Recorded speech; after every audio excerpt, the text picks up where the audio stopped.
Good afternoon. Good afternoon. My name is Amaniyo.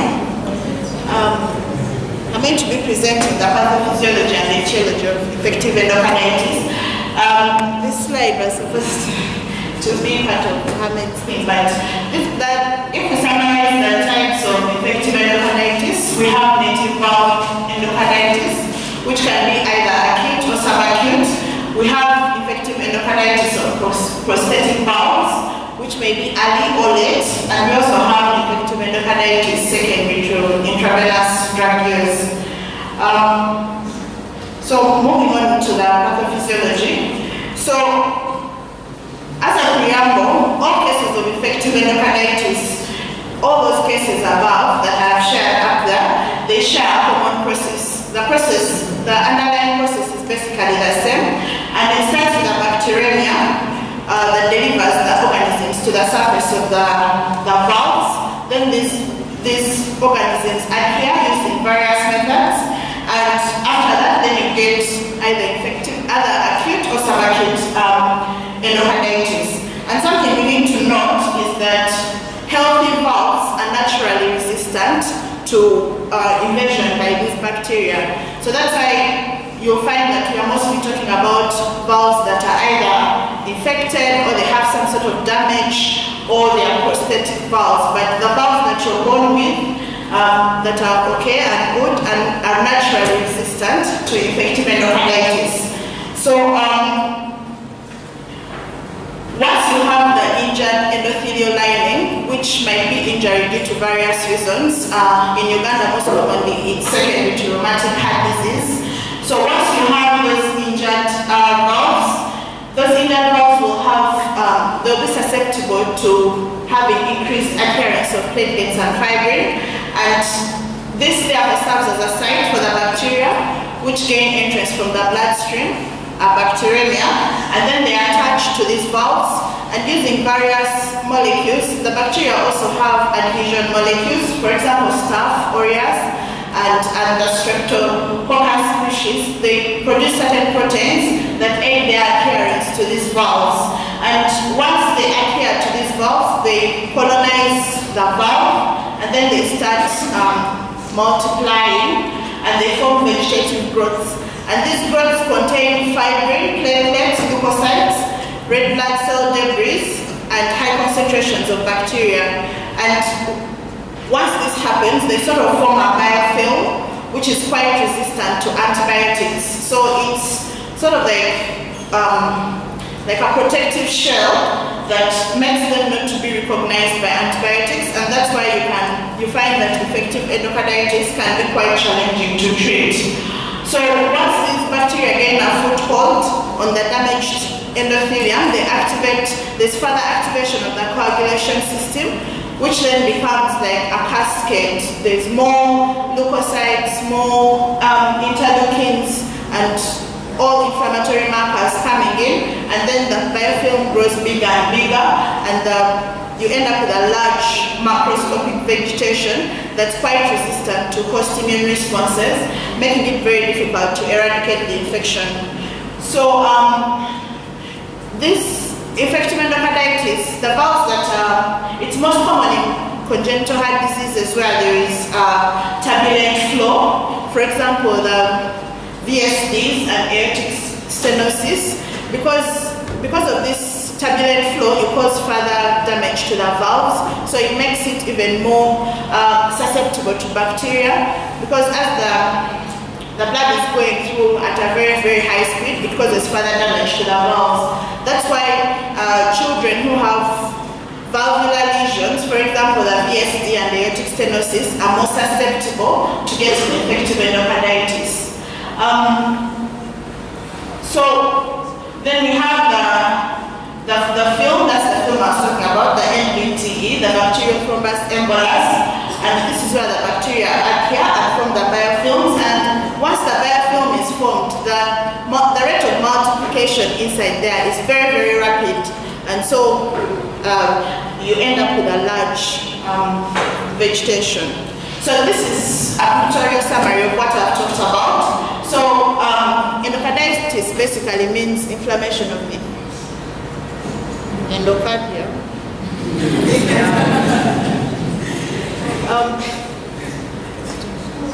So endocarditis basically means inflammation of the endocardium, and you must have a bacterial source, which could come from various sources. You can have infected needle, IV drug use. Remember, there's a type of infective endocarditis that results from IV drug use. Or you can have an open wound or a cardiac device, or if you've just had a dental procedure. We shall see the procedures that most likely predispose children with valvular heart diseases to infective endocarditis, or if you've had surgery. So there must be something that acts as a source, as an entry point for this bacteria, and then you end up with bacteria in the bloodstream. And these are some of the examples of the most common organisms: Staph aureus, the viridans group, the viridans strep, enterococci, the coagulase negative staph. Something we need to note is that if you take staphylococcus and strep, they account for almost 80% of all cases of infective endocarditis. So once you have this bacteria in the bloodstream, you also have the background, something else happening to the valves. They are already damaged, so it can be either native valve damage. A native valve is a native valve. The natural one. Yeah. A natural valve, a non-prosthetic valve. So you either have if you have prosthetic valves, they can also get damaged. But when you have the native valve, it can be damaged with rheumatic heart disease, which is the most common preceding disorder to infective endocarditis in our settings. Or you can have aortic valve disease or congenital heart diseases, especially the ones I told you with turbulent blood flow, like VSD and aortic stenosis. So these abnormal valves, they undergo endothelial damage, or if you have the prosthetic valve, maybe the sutures may give way, and then you end up with thrombus formation, the one which has the platelets and fibrin, and then the bacteria adhere to those thrombi and colonize, forming a biofilm, and you end up with endocarditis. So when you have endocarditis, usually occurs on the left side. That's why you have mitral valves being most commonly affected. If you see endocarditis on the right side, it's most commonly due to IV drug use, because the bacteria come from the system and they go straight and they colonize the right side faster than the left. So, like I had said, in our setting, the study by Revembera, which is the one Mohammed presented, Revembera and Amaniyo, which was done in 2018, published in 2018 rather, showed that in our setting, the mitral valve is the most commonly affected valve. However, in the international setting, the tricuspid valve is the most commonly affected valve, accounting for 50% of the cases. Then the mitral and aortic valves account for 20%. But in our setting, the mitral valve is the most commonly affected, followed by the aortic valve, then a combination of both the mitral and the aortic valves, then the tricuspid valve, and rarely we have the pulmonic valve being involved. And they've really not found a discrepancy between whether prosthetic or bioprosthetic valves are more predisposed to getting infective endocarditis. So in the etiology, like I had mentioned, 80% of all cases of infective endocarditis are due to Staphylococcus and Streptococcus species, and this is a representation of how much they each contribute. Staph aureus accounts for about 30%, coagulase negative Staph aureus for about 7.7%, viridans strep for 17% of the cases. So if you are to list them in order, then you have Staph aureus followed by viridans, then the coagulase negative Staph aureus. You can meditate on this slide after the presentation. So these microorganisms, like I had mentioned, they also have characteristic features that make them to be very invasive and to cause this infective endocarditis. So the strep viridans component, bactericidal, and when you look at the management, you'll see why we use certain kinds of antibiotics as opposed to others. Then Enterococci, Strep viridans, and Staph aureus, they have increased adherence to aortic leaflet discs, and this is because they produce certain proteins that enable them to adhere very easily to these infected valves. Then Staph aureus also produces a certain kind of mucoid substance that makes it further resistant to host immune defenses, and these are the others that we can look at later. So this is just a summary of which microorganisms cause which kind of infective endocarditis.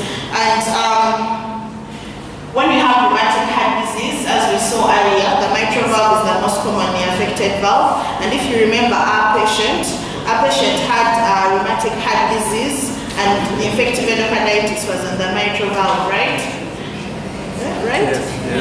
Yes. So our patient was really showed exactly what happens in our settings. So in patients who have congenital heart disease as the preceding valvular disease of the valves, that's 15%. Most times it's Strep bovis and Enterococci. And then mitral valve prolapse is also the Staph species, account for most of the infective endocarditis associated with mitral valve prolapse. Then other things like degenerative heart diseases, for example, Marfan syndrome or syphilis, they also these organisms are the ones which have been found to be most commonly causing. So if you have prosthetic heart valves, in early prosthetic valve endocarditis, Staph aureus and Staph epidermidis and MRSA staph are the ones which have been found to be the most common causes of prosthetic valve endocarditis. And then with the IV drug-induced endocarditis, it's most commonly associated with Staph aureus, especially the MRSA. And sometimes you can have nosocomial or health-associated infective endocarditis. And this is usually associated still with Staph aureus and coagulase negative aureus staph and Enterococci. And this is sometimes the nosocomial infective endocarditis can arise from IV devices, for example, central catheters. If those who are undergoing hemodialysis and they have shunts and catheters placed. And then sometimes you can have, rarely, you can have fungal infective endocarditis, but this is mostly common in patients who are IV drug users or those ICU patients who have received broad spectrum antibiotics for a really long time, and most of the normal flora has been washed away, and then you end up with these rare organisms like the fungi.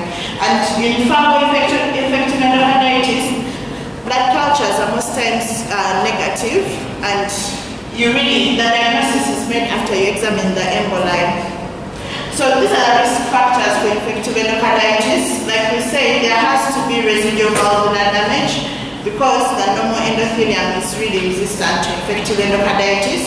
And so patients who have a previous attack of endocarditis are more at risk of getting another attack. And those who have pacemakers, their risk of getting infective endocarditis is increased if they have diabetes mellitus, with advanced age if they are on anticoagulants or corticosteroids. As you all know, these are immunosuppressive conditions. Then sometimes when there are surgical interventions to the pacemakers, for example, if they are replacing batteries, they can end up introducing bacteria that could lead to infective endocarditis. So these are some of the invasive procedures that and how they are related to causing infective endocarditis. So endoscopy is associated with 20%, colonoscopy, barium enemas, dental extractions, they have the highest rate of causing infective endocarditis, and the causative agent indicated there is Strep viridans. Then we also have transurethral resection of the prostate and procedures like transesophageal echoes and peripheral placed and central catheters. They are all associated with endocarditis. So coming to today's, the gist of today's matter, our patient who had infective endocarditis and cerebritis.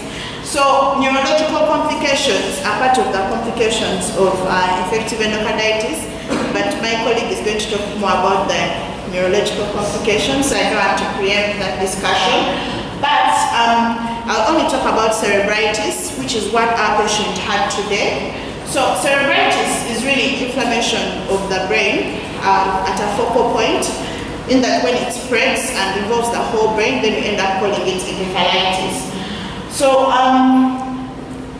when we have microscopic abscesses, then we call it fococerebritis. And something to note is that infective endocarditis usually doesn't it doesn't cause macroscopic abscesses in the brain. Most times it causes microscopic ones, which is fococerebritis. And there's really not much literature about the epidemiology, but a study that was done in the US found 14% of all patients who had infective endocarditis had fococerebritis, and this was on autopsy, so these were dead patients. And 14% of them are found to have fococerebritis, so it might be more common than we think. And it's mostly associated with Staph aureus infective endocarditis, and which accounts for 54%. Then strep viridans accounts for 19%. But if you have Staph aureus causing infective endocarditis and the damage is on the mitral valve, then you have 87. The risk of getting cerebritis is like 4 times. So Staph aureus and mitral valve involvement presents a really dangerous combination, and of all those patients, 87% of them had Staph aureus, and the valvular lesion was on the mitral valve. So in the maybe pathophysiology, cerebritis is usually the earliest stage of a purulent brain infection, in that if it's not managed, you end up with a brain abscess. And there are four stages. So we have early cerebritis, which usually occurs in 3 to 5 days. We have late cerebritis, which occurs from 5 days to about 14 days. Then we have early capsule formation and then late capsule formation. When you reach late capsule formation, then you form the proper brain abscess. So our patient, we were lucky to have captured him when he was in the early stages of cerebritis, and that's why we've been able to manage him, and he's now sitting and running around. So when you have cerebritis, there's a focal area of the brain parenchyma that is invaded by these microorganisms, and these microorganisms can come from infective endocarditis, or if you've had otitis media and or mastoiditis, they can have direct invasion into the brain. And once they get there, then they cause edema, there's necrosis of the brain parenchyma, they cause petechial hemorrhage, there's vascular congestion, and all the immune-mediated processes, which leads to further edema and then expansion, and you end up with a focus, which we're going to see on the CT scan. You end up with a focus of infection that's then surrounded by an exudate. So if you don't manage it, then these processes continue. You end up getting further infiltration with inflammatory markers, which ends up giving you further edema, and then